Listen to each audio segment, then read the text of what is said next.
नाजरीन, आपको अपडेट करें कराची से, जहां हमारे नुमाइंदा खुसूसी जावेद इब्राहिम मंगी के मुताबिक सिंध हुकूमत में अंधेर नगरी चौपट राज, DC कोरंगी खामोश क्यों?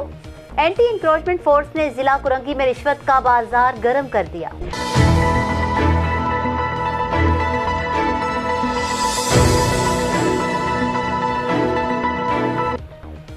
तफसीलात के मुताबिक in charge anti encroachment Faizan Shaikh मजदूरों को मोबाइल में बिठाकर ठेकेदार या प्लाट के मालिक या बिल्डर को फोन करके फी प्लाट 50,000 रुपये तलब करते हैं। कोरंगी की आवाम का कहना है कि वो कौन सी जादुई छड़ी है जिसके तहत ज़ेरे तामीर प्लाट पर तामीर सिर्फ 2 घंटे जायज़ करार पाती है और 2 घंटे पहले वो किस किताब में नाजायज़ होती है।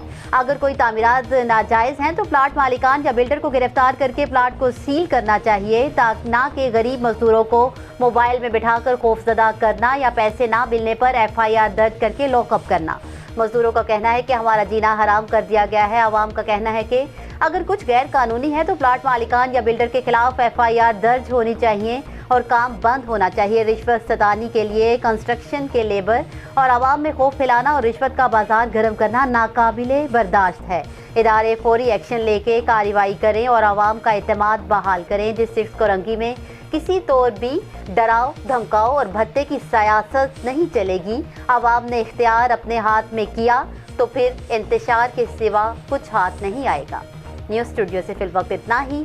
मज़ीद अपडेट्स के लिए देखते रहिए BBC 11 हेडलाइंस न्यूज़।